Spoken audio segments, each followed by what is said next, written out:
Welcome to the Rimworld mod rundown. We'll be taking a quick look at what you can expect to see from ReSplice Core. For starters, you'll need to own the Biotech DLC, as well as the additional workshop content, vanilla expanded framework, and harmony. Whilst not required, this mod does have integrations with Anomaly. A nice new core mod to start working with today, ReSplice Core looks to expand around the fundamentals of xenogenetics in Rimworld, giving you a wider selection of tools to add a little chlorine to the gene pool during your runs. Firstly, you're going to notice a texture overhaul for all of the vanilla xenogenetic buildings, as seen here.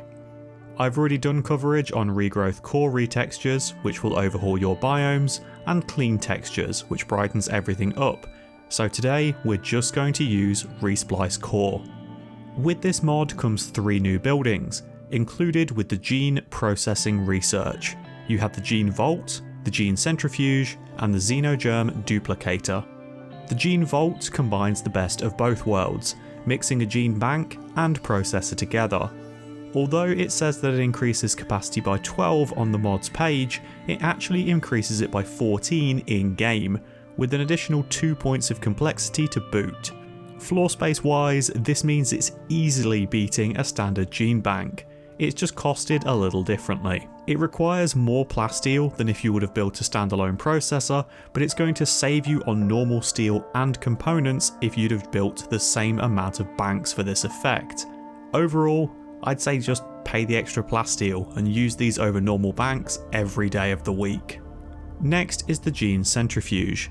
If you want to roll the dice with your gene packs, you can try to separate the genes within them into individual packs, giving you much greater control when creating a custom xenogerm, as you can leave any crappy bits that you don't want on the cutting room floor. The process of splitting a gene pack isn't perfect, and it can be botched, resulting in losing the gene that you were trying to separate.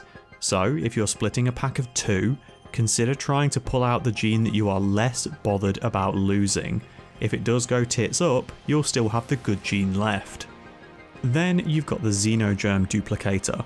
If you found that it was a pain in the arse to make a xenogerm for all of your baseliners, having to keep remaking it at the assembler, which needs a colonist to stand at it for the entire duration of production, the duplicator has you covered. Simply throw in the xenogerm that you want to copy, press go, and leave it for a few hours.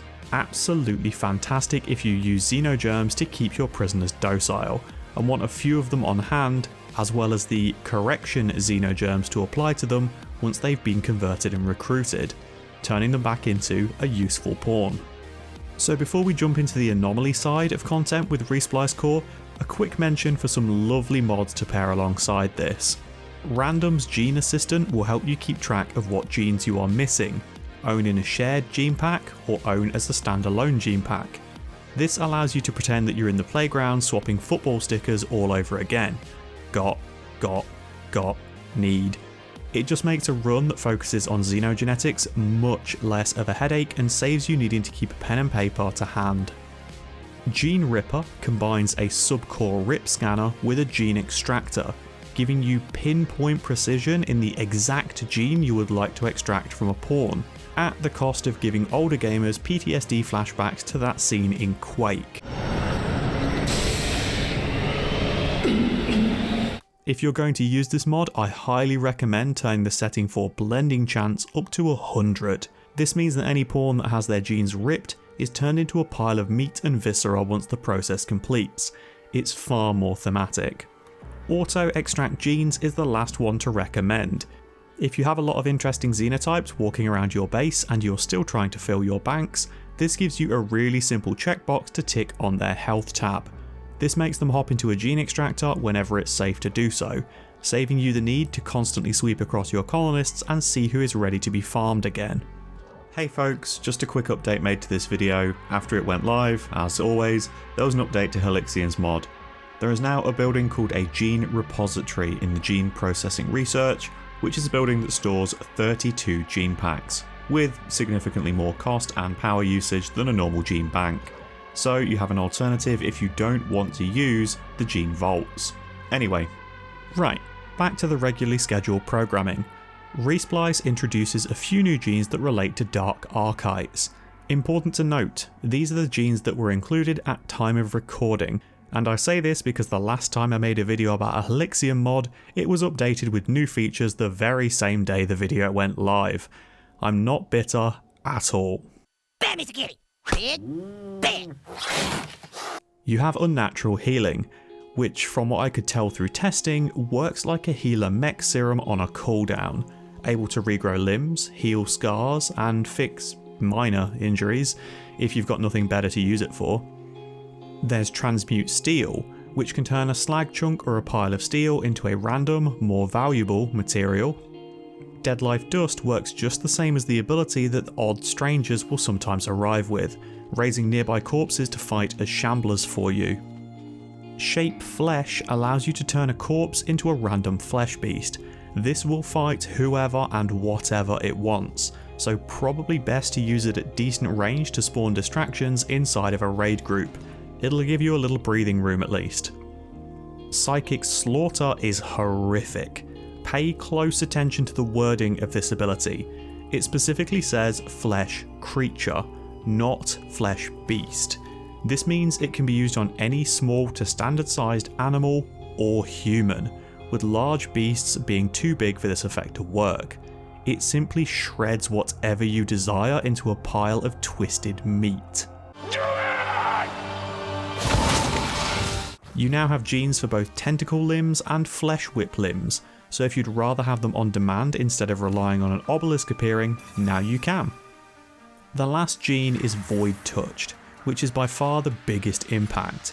It gives a pawn 200% study efficiency, 200% psychic sensitivity, removes their need for sleep or comfort, grants them the Void Touched healing of 100 points a day, and finally unlocks the ability of Void Terror, which is a ranged mental break, stacking up to 5 casts with only a 3-hour cooldown per charge. This easily allows you to disrupt dangerous targets in a raid by making them flee from combat. So how do we get these insane genes? You'll be looking for an item called a Void Spike, which can be implanted into a pawn to grant them the single dark archetype gene that it contains. These items will degrade like a normal gene pack, but cannot be stored in a bank, so you'll want to use it or lose it.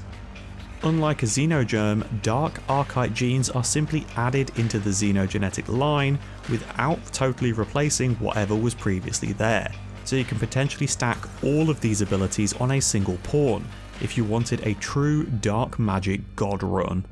These Void Spikes can be obtained by a ritual that is deep into the anomaly research tree, Dark Archetype Harvesting. It isn't a quick or cheap ritual either, taking 8 hours to complete and costing 3 shards. The ritual will forcefully rip a dark archetype gene from the target's body, turning it into a Void Spike and leaving the target as a pile of meat. This obviously makes the process of getting the elusive genes an expensive, time-consuming, and difficult one. I'd say it's well worth it for the potential though. Just maybe don't throw 30 Void Spikes onto a single pawn and then use this ritual on them. The game doesn't seem to know what to do when someone has that many overlapping dark archetype genes and produces nothing but meat. And that is ReSplice Core. A handful of new, highly powerful genes which, to think about it, it's really strange that nothing like this was back integrated when the official DLC launched, even if it was just the option of having the fleshy limbs. I've normally used mods that tweak the values of the gene banks to increase their storage capacity, as 4 per bank has always been laughably low, leading to a room that just has rows and rows of them. With the addition of the vault, there's now a more fairly costed approach, as well as some handy tools to make gene modding endeavours even easier. Thanks for watching folks. If you have any mods you'd like to see a full breakdown for, or suggestions of mods you'd like to see covered, feel free to leave them in the comments, I might get around to them. I'll be back again soon with another Rimworld mod rundown. Wherever you are in the world, enjoy the rest of your morning, afternoon or evening. Take care.